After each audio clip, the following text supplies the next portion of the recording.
Vamos agora para mais uma parada no Realidades da Safra de hoje. Vamos para o estado do Paraná, acompanhar como é que estão as atividades das lavouras de inverno. Quem vai conversar com a gente sobre esse assunto é o Carlos Hugo Godinho, engenheiro agrônomo do DERAL, já está aqui conosco por vídeo. Hugo, seja muito bem-vindo, é um prazer tê-lo aqui no Notícias Agrícolas. Bom dia, Guilherme. Bom dia, espectadores. Hugo, os trabalhos de plantio se encerraram aí no estado e houve aquela confirmação que a gente esperava de área menor nesse ano com relação à safra passada, né? Exatamente, a gente deve ainda fazer algum ajuste em relação a essa área, mas ela vai ser com certeza bastante inferior ao do ano passado. A gente deve plantar aí 833 mil hectares aproximadamente, que é um número 27% inferior ao que a gente tinha no ano passado. Com isso, a gente tem a possibilidade aí de uma produção de 2,7 milhões de toneladas, ou pelo menos tinha, já que no dia 25 de junho a gente teve uma geada bastante forte aqui no estado e que pegou algumas lavouras. A nossa próxima atualização de safra também deve trazer alguns números relativos a isso. E, Hugo, o que a gente pode acreditar para essa redução? Quais foram os fatores que tiraram esse tamanho de área aí do estado? Bom, é o segundo ano já consecutivo que a gente perde bastante área. É, os preços eles não estão tão convidativos, mas ainda assim estão um pouquinho melhores do que no ano passado. Então, não seria possivelmente esse o principal fator. Mas tem um certo desânimo com a cultura em função da gente ter tido problemas climáticos recorrentes aqui no estado. A gente teve 3 anos de laninha e com isso a gente sempre teve seca no inverno. Inclusive esses últimos dias, esses últimos 20 dias, já sem chuvas, já preocupa um pouco. A gente está esperando bastante ansioso aí as próximas chuvas previstas para quinta-feira, para hoje no caso, né? Para hoje e para amanhã, mas principalmente amanhã. Se elas se confirmarem num volume bom, elas dão uma aliviada na situação, principalmente no norte, que já estava começando a preocupar e se somava a preocupação das geadas. A gente estava até final de junho ali com 99% das lavouras em condições boas, e esse número já foi bastante revisado ao longo dessas semanas. Agora nós estamos com 82% em condições boas, 11% em condições médias e já 7% em condições ruins. Então já tem uma parcela importante aí que deve ter alguma perda significativa.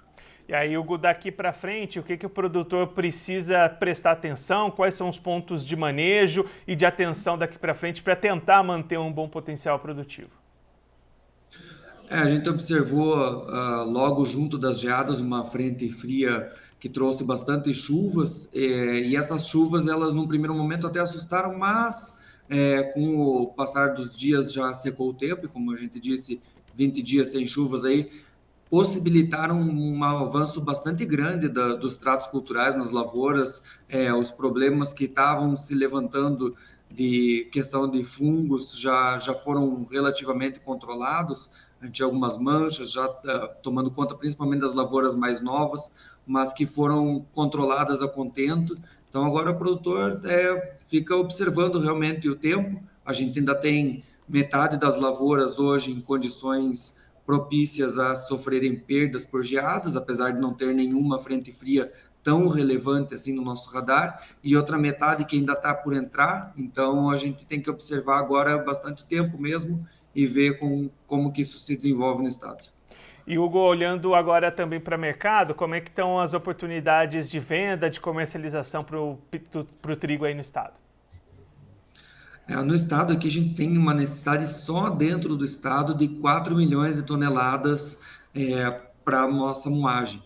Isso significa que provavelmente o estado não vai conseguir suprir a indústria, a produção estadual não vai conseguir suprir a indústria, o que cria, de certa forma, pelo menos uma certa liquidez para o produtor num primeiro momento, que vai poder disponibilizar de uma maneira mais fácil se esse trigo tiver qualidade. Apesar dos preços, como eu já tinha comentado, não estarem tão atrativos nesse momento, pelo menos eles estão num patamar que pagam os custos variáveis e já deixam o produtor aí apto a fazer a sua safra de verão com mais tranquilidade. Hugo, muito obrigado pela sua participação, por ajudar a gente a entender melhor todo esse cenário. E a gente deixa aqui o convite para você voltar mais vezes e a gente seguir acompanhando o desenvolvimento dessa safra aí no Paraná. Um abraço e até a próxima. Um abraço, até.